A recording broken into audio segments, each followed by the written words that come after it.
Down போறேன்னு அனுப்பி விட்டு ஏடிஎம் கார்டுல காசு எடுக்க போறேன்னு போன புள்ள அசேஷன் தள்ளி 10,000 போட்டிருந்தாங்க. அதை எடுத்துட்டு வரேம்மான்னு சொல்லி போன புள்ள போயிட்டு அங்க இருந்து காசெல்லாம் எடுத்துக்கிட்டு பஸ்ல ஏறி வந்து திருப்பி அவங்க ஹோட்டல்ல போயிட்டு அவங்க அப்பாவோட சாப்பிட்டு சாப்பாடுலாம் வாங்கிட்டு வீட்டுக்கு வந்துருது. வர்ற வழியில கலபட வரைக்கும் வந்து கோலம் எடுத்தோன்னா அப்பா கிட்ட அப்பா சொல்லியிருக்கு. அம்மா இன்னும் போய்கிட்டு இருக்கேன் அப்பா அப்படின்ட்டு.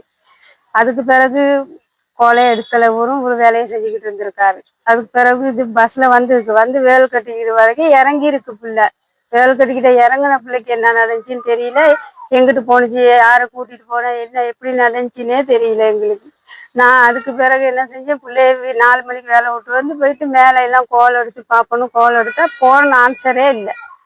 போன ஆன்சரே இல்லாம இருந்தாலும் திருப்பி தேட போனோம். நாங்கள் எல்லாம் சொந்தக்காரவங்க வீட்டுல எல்லாம் போய் தேடுவோம். தேடிட்டு திருப்பி வீட்டுக்கு 1 மணி வாக்குல வந்தோம். வந்து திருப்பி காலையிலயும் போய் தேடணும் நாங்கள் பிள்ளைய. அதுவும் ஒரு ஃப்ரெண்டு வீட்லயும் வரலன்ட்டாங்க. அதுக்கு பிறகுதான் எங்களுக்கு கோல் வந்துச்சு, இந்த மாதிரிக்கு இடத்துல ஒரு புள்ள ஒண்ணு கிடக்குன்னு சொல்லி நாங்க போய் பார்த்தோம். எங்க பிள்ளை கொண்டு போட்டுருந்தாங்க. பிள்ளைய நான் கொல்ல அனுப்பி விட்டேன். என் பிள்ளைய ஒரு கிழமையிலேயே அந்த பிள்ளைய மசக்கி அவன் வீட்டுக்கு வந்துட்டான். அது காலையிலேயே வந்து கொண்டுட்டு வீட்டுக்கே வந்து எங்க கிட்ட நல்லா பேசிட்டு போறானே. நான் காங்கவே இல்லைன்ட்டான். அவன் இப்ப கூட நான் காலையிலயும் கண்டு என்ன முறைச்சு பார்த்தாவே நான் சந்தேகப்படாம இருந்தேன்.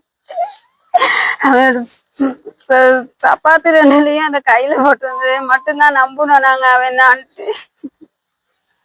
உள்ள கொண்டு போன பொருள் ஒண்ணும் கூட இல்லையே. காசு மட்டும்தான் சேப்புல உடுப்பெல்லாம் கலட்டி துண்டு துண்டா இருந்துச்சு. ஒரு கிழமையில என் பிள்ளை ஒரு கிழமை தான் அவனோட பழக்கமும் யாருன்னு கூட தெரியாத பையன். அண்ணா நான் அப்படி அழகா கதைக்கு வீட்டுக்கு வந்தேன். எங்க மகனோட பிறந்த பையன். விளக்கட்டியில ஓடிய ரசிகர்.